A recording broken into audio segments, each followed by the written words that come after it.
भजन बाजा गह गहे, ज्योत भई प्रकाश, सतगुरु कबीर आनंद खरे, साहिब सन्मुखदास कहे कबीर धर्मदास सो, आवागमन साय कहे कबीर धर्मदास सो, आवागमन साय, आवागमन साय। बोलिए सद्गुरु कबीर साहिब के चरण कमलों में साहिब बंदगी साहिब।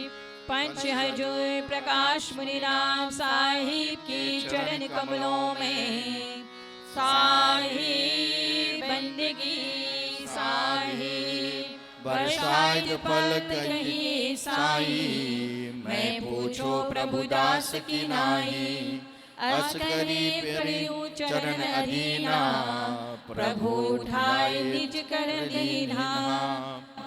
सतगुरु वचन धर्मदास तुम संत सुजाना, भल पूछो तुम यह निज ज्ञाना, सो प्रभु सो सब कहो तुम्हारी, तुम तो प्राण प्रिय हो हमारी, निज मुख आप श्रुति न करहूं, तुम पूछो तो कोई न धरहूं। सुनो धर्मदास का कर व्यवहारा, जो कोई साधु हो बारा, शब्द स्वरूपी हमरी देही, नाहिन 5-25 स्नेही, सो प्रगति भक्तन की काजा, काल माही हम आनी विराजा।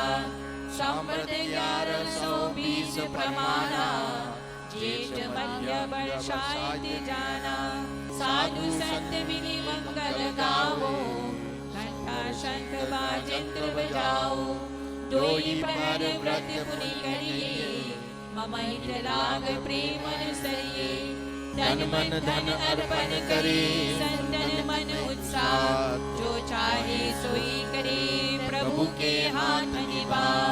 कहो बाह जीव तुम्हारी, साहिब तुम मोहि मां, जो चाहे सोई करे, सद्गुरु के हाथ निभा। तबहु के कछु पुण्य पूर्व के ताने बड़ाई पावही, वह करत है अपकर्म नीति, दीन मयि राखा वही।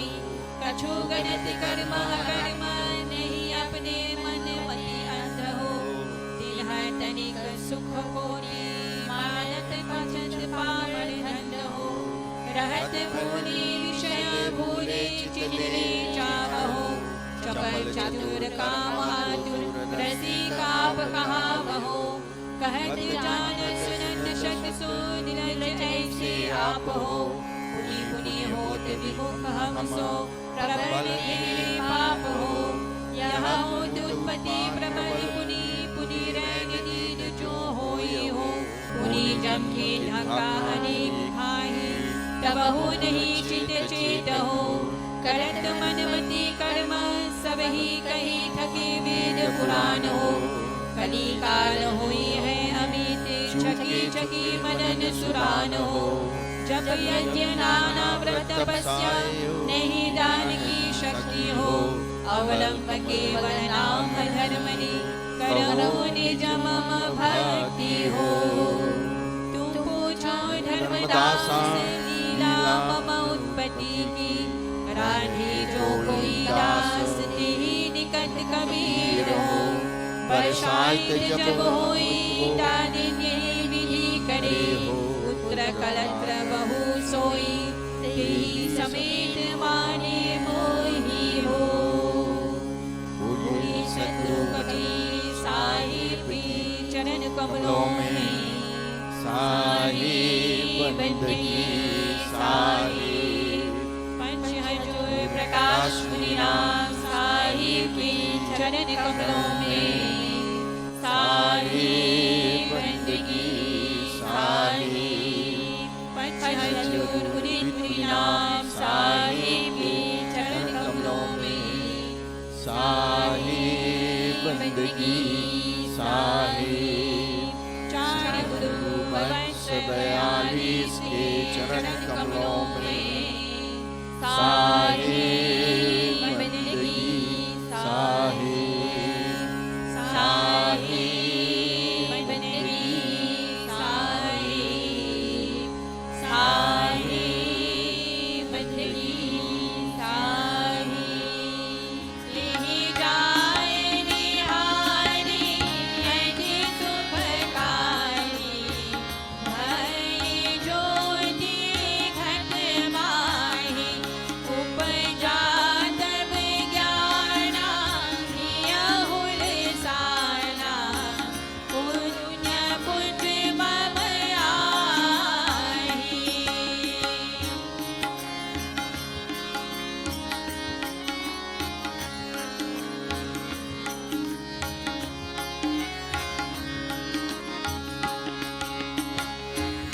यह ब्रह्म स्वरूपा निर्गुण रूपा, आगम निगम सुनाहि, अविगत गोचीतम चरित पुनीतम, माया निश्चिन आहि।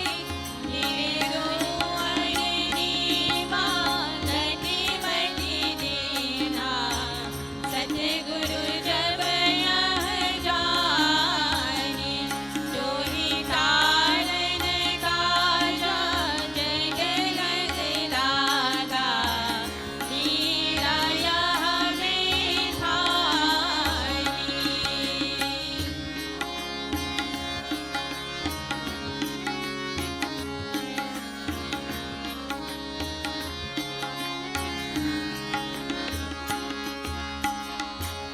नीचन घर अपने सोच न सबने, बोली मधुरी बानी।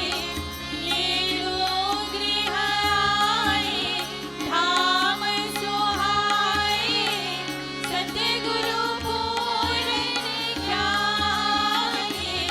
भई प्रगट कृपाला दीन दयाला, अखिल विश्व हितकारी। काशी पगुधारी काल मंधारी, लहर सिंधु अभिकारी।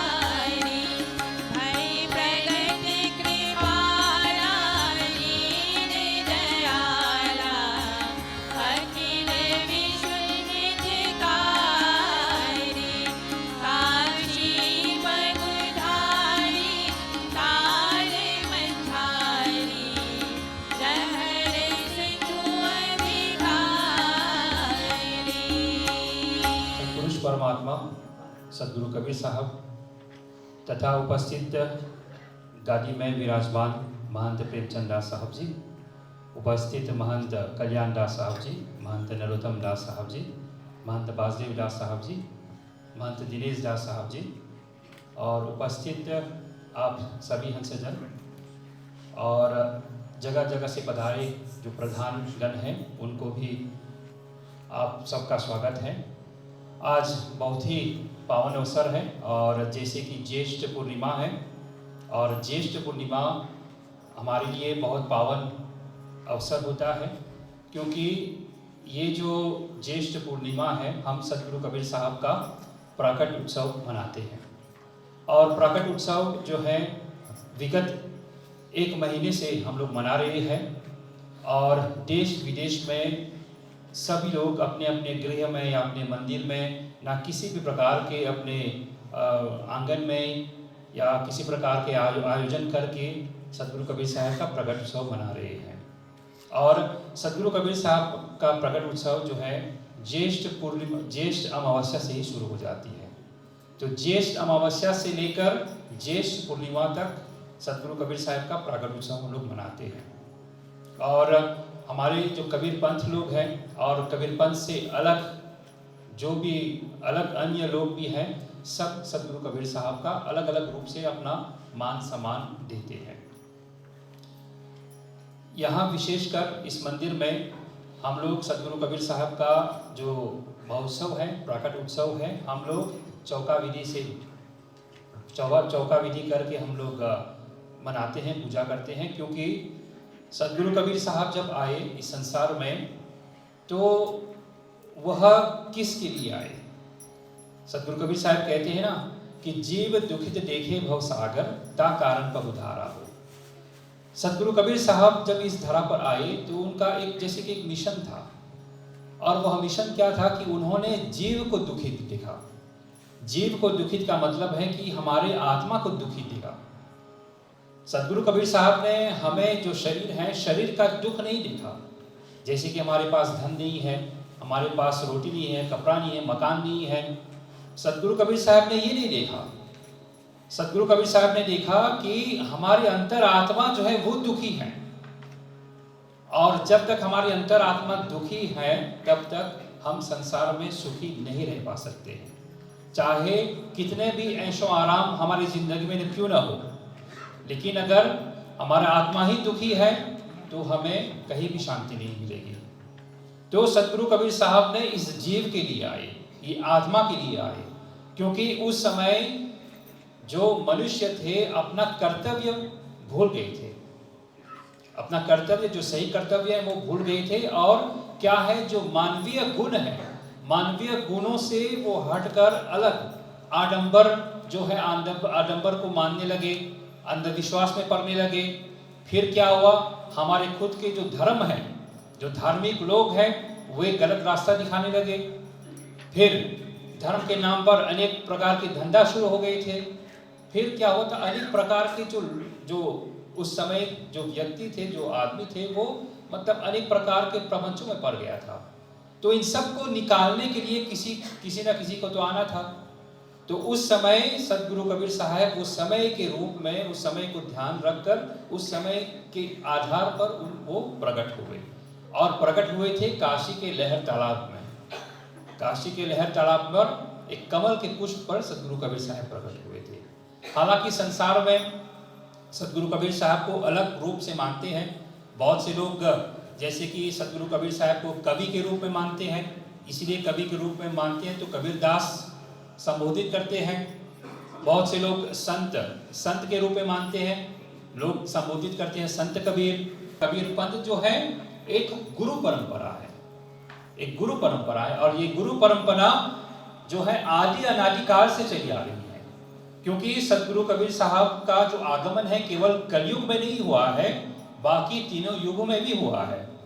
सदगुरु कबीर साहब सतयुग में आए, सतसुकृत नाम से आए, फिर त्रेता में आए तो मुनिंद्र नाम से आए, द्वापर युग में आए करुणामय नाम से आए, और कलयुग में सदगुरु कबीर साहब कबीर नाम से आए। तो चारों युगों में सदगुरु कबीर साहब आए। क्यों आए? केवल जीव दुखित देखे भवसागर, जीव को दुखित अवस्था में देखकर सदगुरु कबीर साहब आए। क्योंकि जो जीव है, जो आत्मा है, वह बार बार जन्म ले रहा है, बार बार मर रहा है, इसी को दुख कहा गया है। यही दुख है। संसार में कोई असली दुख हो तो जन्म लेना है, जन्म लेना और मरना, ये सबसे बड़ा दुख है संसार का। तो इस जन्म और मरण के चक्र से निकलने का कोई ना कोई रास्ता हमें ढूंढना है, और इस चक्र से निकलने के लिए हमें किसी न किसी की सहायता की जरूरत पड़ती है। और यहाँ पर सहायता कौन दे सकता है? सहायता एक सच्चा गुरु ही दे सकता है। एक सच्चा गुरु ही हमें मार्गदर्शन दे सकता है कि हम इस संसार का जो चक्र है, इस संसार से हम कैसे निकलें। तो ये एक सच्चा सदगुरु ही दिखा सकता है।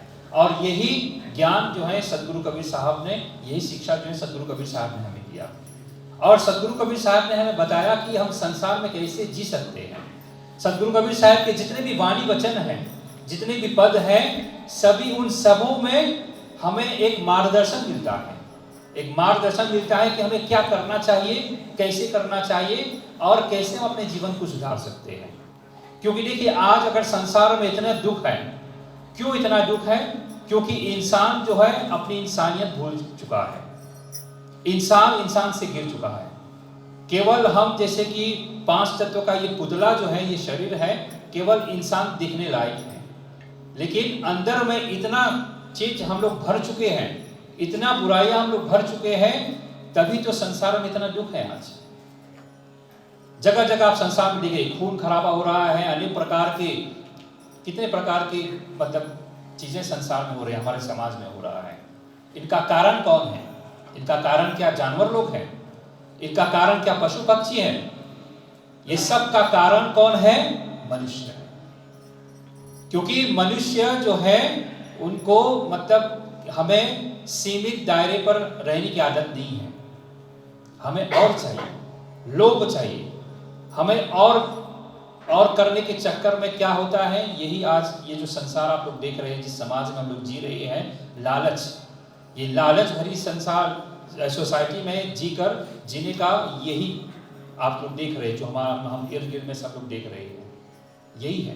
तो सदगुरु कबीर साहब की जो वाणी वचन है, अगर हम उनको गाएंगे, ध्यान पूर्वक अगर हम लोग अनुसरण करेंगे, तो हमारा जीवन बदल सकता है। कबीर साहब कहते हैं कि जैसे कि जीवन के बारे में अगर आप अपना एक सही जीवन जीना चाहते हैं, तो सदगुरु कबीर साहब क्या बताते हैं कि कबीरा जब तुम पैदा हुए तो जग हंसे तुम रोए, ऐसी करनी कर चलो कि तुम हंसे जग रोए। ये मतलब जीवन का एक समरी साहब ने एक साथी में दे दिया कि अगर आप एक उदाहरण देते हैं कि जब एक बच्चा पैदा होता है तो वो रोता है। क्यों रोता है?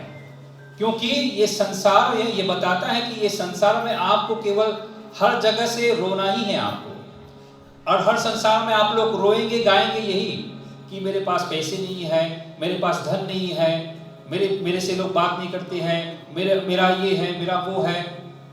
जिंदगी भर हम लोग केवल रोएंगे, रोते रहेंगे। यही कबीर साहब कहते हैं कि कबीरा जब तुम पैदा हुए तो जग हंसे तुम रोए। मतलब जब कोई बालक पैदा होता है तो हम लोग खुशी मनाते हैं, लेकिन वह बालक रोता है। क्यों रोता है? क्योंकि इस संसार में उसे सुख मिलने वाला नहीं है। तो सदगुरु कबीर साहब क्या कहते हैं कि इसको आप एक उदाहरण ले लो कि ऐसी करनी कर चलो कि तुम हंसे जग रोए। आप ऐसा करनी करो, आप ऐसा कमाई करो इस संसार से कि जिन संसार से विदा लेते समय आप मुस्कुराते हुए जाए और लोग आपके लिए रोए। लेकिन ये उल्टा होता है, जब कोई मरता है तो हम सभी लोग मरने से मतलब डरते हैं। जब मृत्यु आती है तो हम सब लोग डरते हैं। क्यों डरते हैं?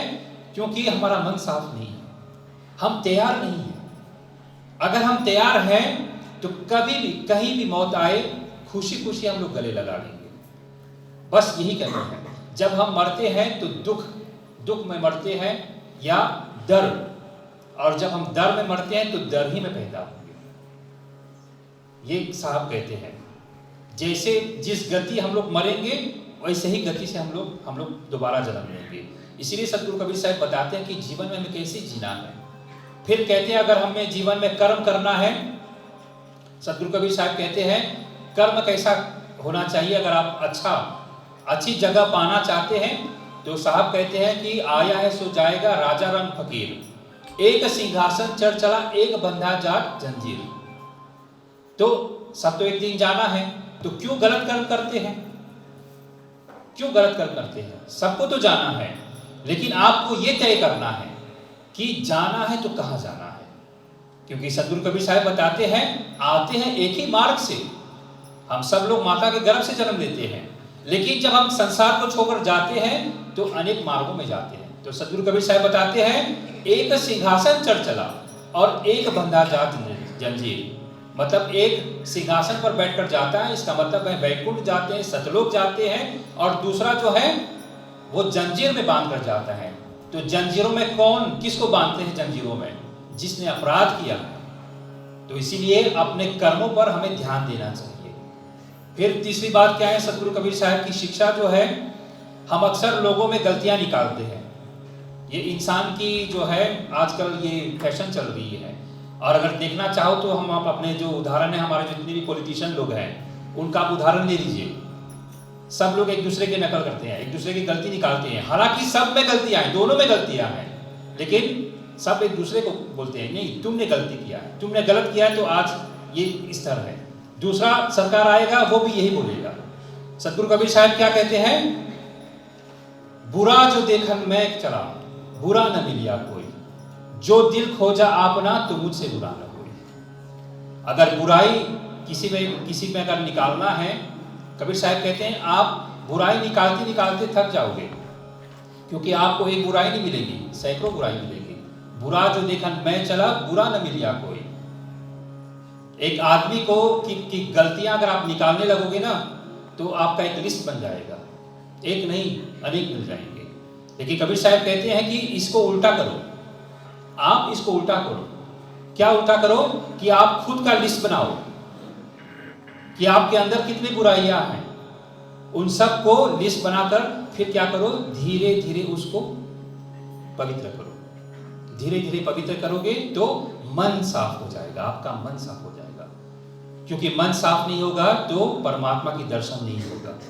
कबीर साहब कहते हैं, कबीरा मन निर्मल भया जैसे गंगा नीर, पाछे पाछे हरि फिरे कहत कबीर कबीर। कबीर साहब कहते हैं अगर आपको परमात्मा को पाना है, पहले आप हृदय अंदर से आप साफ हो जाओ। बाहर से तो हम लोग नहाते धोते हैं, ये जो शरीर का मैल जो निकल जाता है, अंदर का मैल इसको निकालना है। इसलिए कबीर साहब कहते हैं कबीरा मन निर्मल भया। जब तक आपका मन निर्मल नहीं होगा तब तक आपको परमात्मा की प्राप्ति नहीं होगी, परमात्मा आपको दिखाई नहीं देगा। क्योंकि हमारे जितने भी बुराइयां हैं वह पर्दा करता है, एक पर्दा हमारे सामने, एक पर्दा हमारी आंखों में एक पर्दा होता है। तो ये बुराइयां जो है हमारी आंखों में पर्दा डालता है परमात्मा के दर्शन के लिए। लेकिन जो ही ये पर्दा हट जाती है तो कबीर साहब क्या कहते हैं कि पाछे पाछे हरि फिरे कहत कबीर कबीर। स्वयं परमात्मा आपके पीछे पीछे रहते हैं, आपके इर्द गिर्द। मतलब इसका मतलब क्या है, आप जिधर देखेंगे वहां परमात्मा ही नजर आएगा। तो ये सतगुरु कबीर साहब की शिक्षा है। और यह सतगुरु कबीर साहब की जो शिक्षा है ये आधुनिक युग के लिए है। और सबसे बड़ी बात जो सतगुरु कबीर साहब ने दिया, देखिए हर जितने भी संत आए, परमात्मा आए, सभी ने कुछ न कुछ संसार को दिए, सभी ने ज्ञान दिया, सभी ने कुछ न कुछ दिया।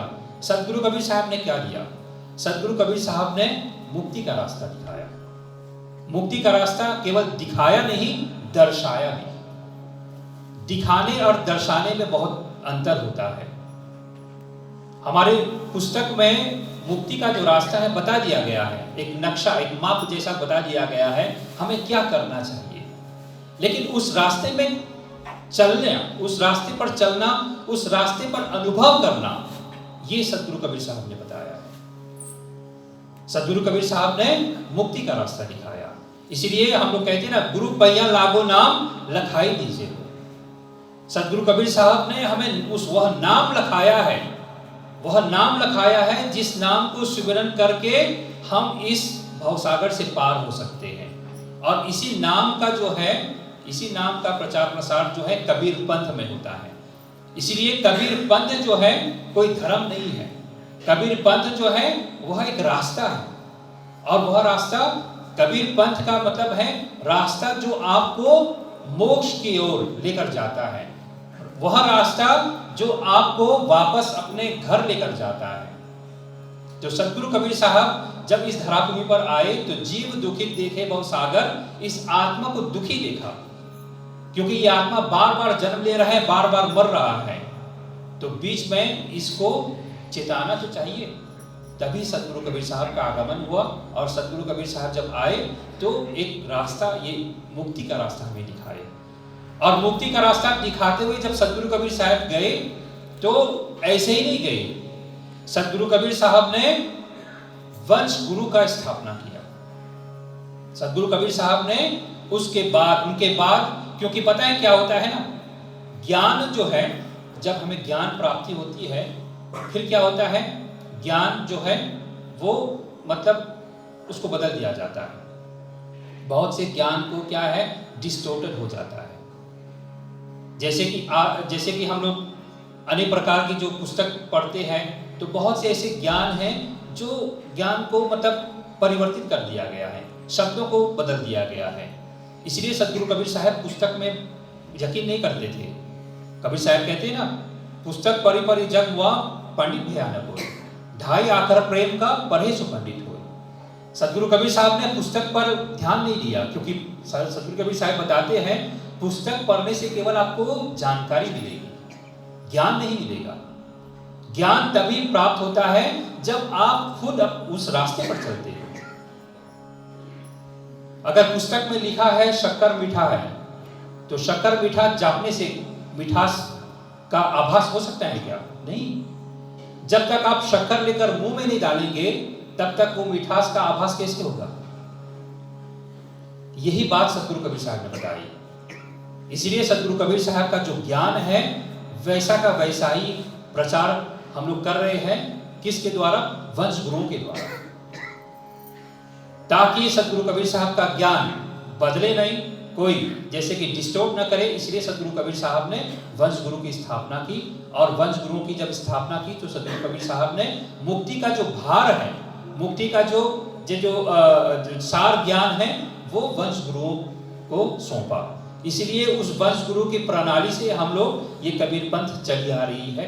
आज देखिए हमारे जो 15वें गुरु वंश गुरु और 16वें वंश गुरु पंच श्री हजूर प्रकाश मुनि नाम साहब, पंच श्री हजूर उदित मुनि नाम साहब, ये सदगुरु कबीर साहब का जो सत्यनाम का जो झंडा है वो देश विदेश में लहरा रहे हैं। तो सदगुरु कबीर साहब इस संसार में आए पूरे मानव के लिए, मानव कल्याण के लिए। सदगुरु कबीर साहब किसी विशेष समुदाय के लिए नहीं आए, सबके लिए आए। इसलिए सदगुरु कबीर साहब कहते हैं, कबीरा खरा बाजार में मांगे सबकी खैर, ना कहूं से दोस्ती ना कहूं से बैर।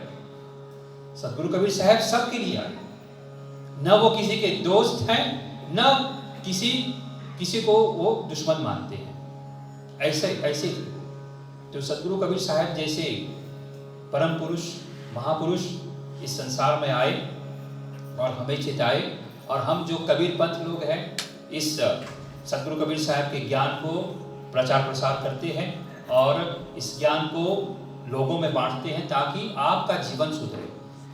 कबीर पंथ जो है, हम लोग सदगुरु कबीर साहब का ज्ञान जो है वो बांटते हैं।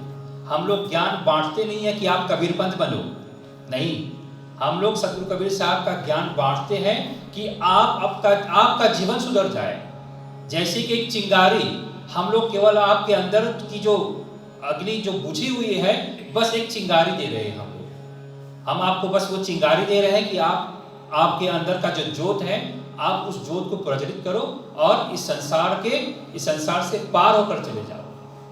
ये कबीर पंथ का कर्तव्य है, ये कबीर पंथ का मिशन है। आरती मंगल गाई सतपुरुष मनाओ, आरती मंगल गाई सतपुरुष मनाओ, सतपुरुष मनाओ, सतपुरुष मनाओ, सतपुरुष मनाओ, सत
गुरु पैया लागो नाम रखाई जी के हो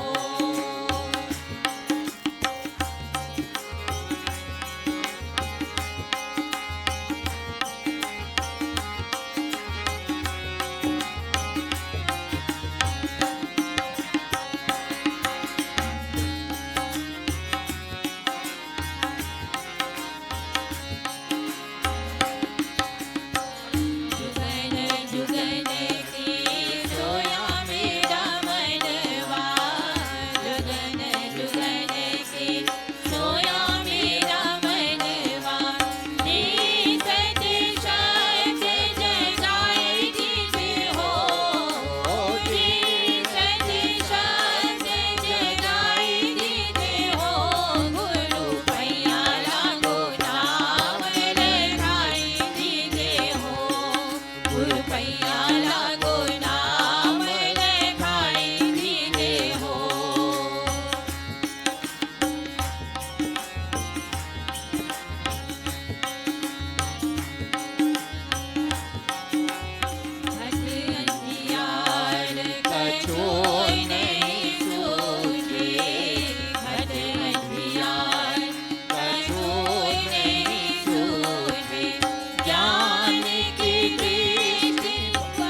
जाय चुवन लेके एक टक सुमिरो ध्यान कहे कबीर धर्मदास सो हम सकल निर्वाण नरियर तो एक से युग बांधो कर जोड़ हंस पंच नरियर को करो पुरौरी मोर हंसरी खजुर सीख को गुरु श्वासा धरे कामो नरियर मोरिए टूटे बिगड़ने कामो नरियर मोरिए टूटे बिगड़ने